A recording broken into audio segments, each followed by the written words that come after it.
Albert Hammond Jr., Melodies on Hiatus album review. Let's chat about it. Hey friends, what's going on? John here from What's Spinning. Here tonight to chat about this new album from Mr. Albert Hammond Jr. You may know him from his many years as lead guitarist in The Strokes, or from his numerous solo albums that he's been releasing for quite some time. You know, back in the day, I was actually very excited to see what he would do on his own.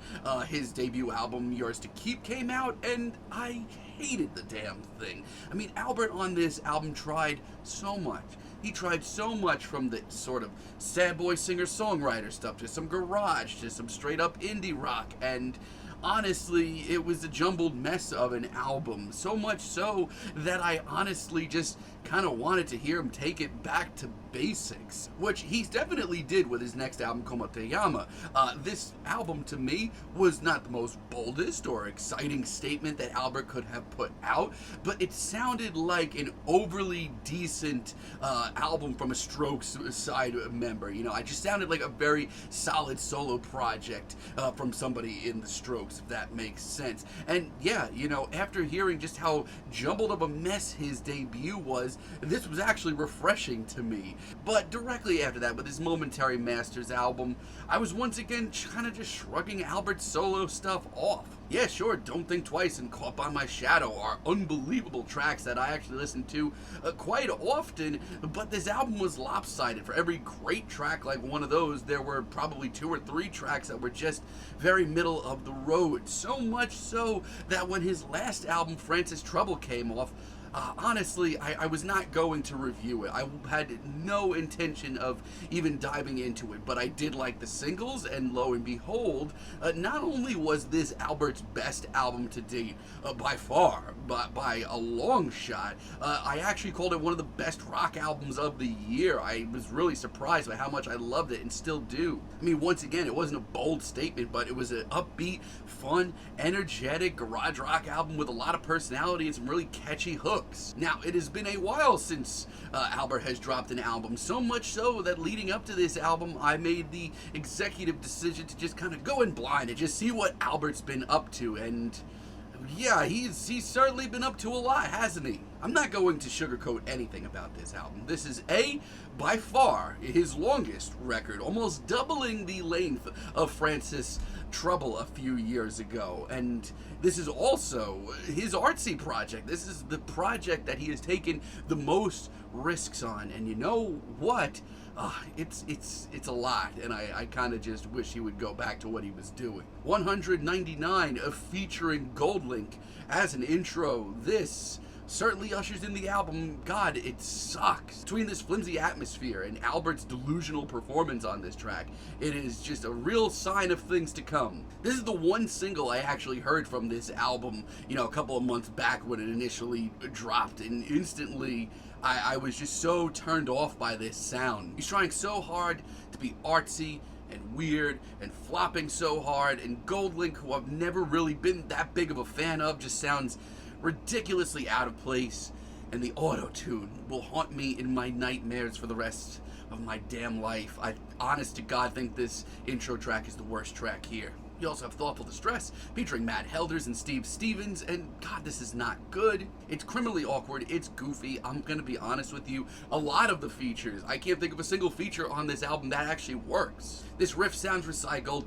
Albert doesn't sound like he's completely sure about this. It just wanders along, goofs around, they're leaving zero impression. It's just, the solo is actually pretty cool though. But then Libertude comes around, and I'm right back into, God, I wish he would just go back to what he was doing mode. The production on this track is one of the most haunted things I've heard all year. How does anybody think this sounds good? This isn't edgy lo-fi rock. This is just ugly. And the chorus here, ladies and gentlemen, Albert Hammond Jr. left his songwriting pants at home. My favorite song is The Sound of You Laughing. I mean, I'm a corny guy. Ask my girlfriend. I am the sappiest, corniest guy in the world, but I would never use that line. And I got you so plain Jane that it really took the wind out of me. I mean, Albert here goes for a new wave sound, which isn't the worst idea on paper, but it's just not fun.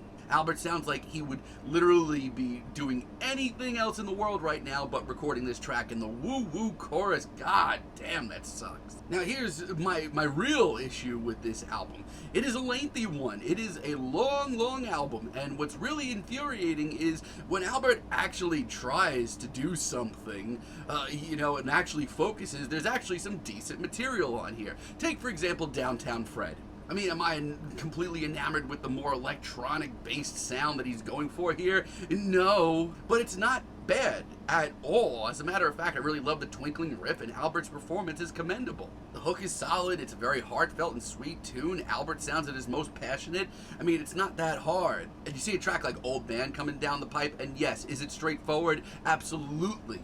To an extent where it almost sounds like a B-side from Francis Trouble. But you know what? With all the experiments that go wrong on this album, this track is actually a breath of fresh air. It's upbeat, it's fun, it's carefree, it's got that old school post-punk revival riff, and a hell of a chorus. It's got that gnarly guitar solo, too, that I really do enjoy. This sounds like an overly decent, solo track from a Strokes member, which is honestly where I'm at. Like, that's where I want to hear him. And truthfully, I think Darlin may be the best track here. I love the lo-fi production on this track, and the rip itself is just way too catchy for its own good. It's an incredibly breezy, feel-good rock tune with a hook that you will be singing all day. Memo of Hate is really not bad at all. Once again, this track has a sort of new wave tinge to it. This riff does not sit still for a second, and you know what? It's a lot of fun. It's got this frantic energy to it that I really like as well. And yes, it's a little straightforward. Shockingly so, but once again, compared to some of the later experiments that we get on this album, which we've yet to get to, this is like, God, this is nice. This is going on vacation. And Home Again, I love how blissful and nostalgic and youthful this track is. It's super instantaneous. Like, you do not need to sit with this track for hours. You can just plop it on and feel good. Very clearly, less is kind of more with Albert Hammond Jr.'s solo stuff. And you know what? The experiments do not end because there's a whole rest of this album still. Like Caught by Night, for example. The experiments continue, and they continue to have incredibly varied results. This is some of the most awkward Radiohead worship I've heard in a really long time. The noisy, gritty riff is just nothing special, and Albert sounds asleep. And let me tell you, these 3 minutes and 52 seconds take forever. It's one of the worst tracks I've heard all year. That's how slippery of a slope this album is. We certainly did not need the Remember interlude with Rainsford. We'll hear more from them later. Fast Kitten from a Mile Away just sounds like an absolute car wreck. I mean, it's certainly quaint and sweet. I'll give credit where it's due. That doesn't mean it's good. This is such a damn miss. Albert sounds so incredibly awkward on this track. He sounds uncomfortable, and because of that, the rest of this track just falls apart. It's not good. And then I'd Never Leave. God, I mean, I've heard Albert put together some really nice ballads in his past. But then I hear this flimsy-ass, awkward ballad, and I want to head for the hills. I mean, what is this instrumental? No, you know what? It's fine, Albert. It doesn't need to sound good. I don't want to know where the inspiration came from this, but I'd swear that as this album rolls on, these experiments are getting tougher and tougher to swallow.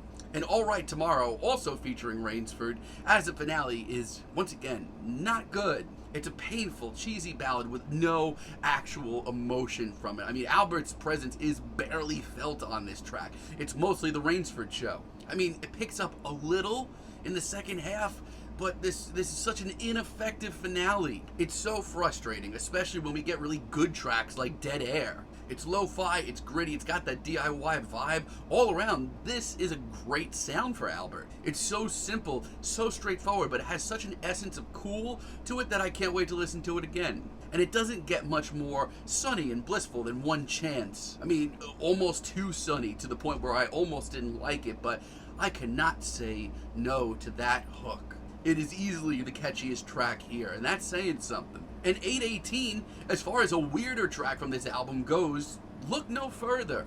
I love this robotic weirdo riff, and once again we get this just sheer sense of cool on this track. It's slick, it's hip, Albert sounds fantastic, and yeah, this sounds like a Strokes track from a distance, but, you know, that's par for the course. Never Stop is the kind of riff that I wish we heard more of. This is a really weird, quirky blast of new wave that is done with an immense amount of appreciation for the sound, and it's really fun. It's insanely catchy, it's rigid, it's quirky, like, where was this? And you know what? I had my reservations on False Alarm. I mean, the zany synths and the pianos that pop in at this track's intro do not set the stage very well. But despite how weird and wonky this track is, it ends up being one of the more enjoyable experiments of this album. There's a lot of passion here. It's an experiment that seems like well within Albert's reach, and I can't say no to that. This album's all over the freaking place. I mean, on one hand, I have to commend Albert for trying a lot of new things on this album. It doesn't mean a lot of it sounds good. I mean, for years I've been wanting to make him to make a bolder musical statement, and he certainly did that with this album, but God, I spend so much of this album just wanting him to go back to basics, going back to just, you know, the sound that he's been working with for years. There's certainly a lot of great material on this album, but this thing is 19 tracks and over an hour long, and it did not need to be that, because the bad, I think it just kind of evens out the good of this album. I'm kind of feeling a strong 5 on this album. But let me know what you all think down below. If you like the video, be sure to give us a like, give us a subscribe, and let me know down below what you would like for me to chat about in the future. And until next time, have a great day, friends.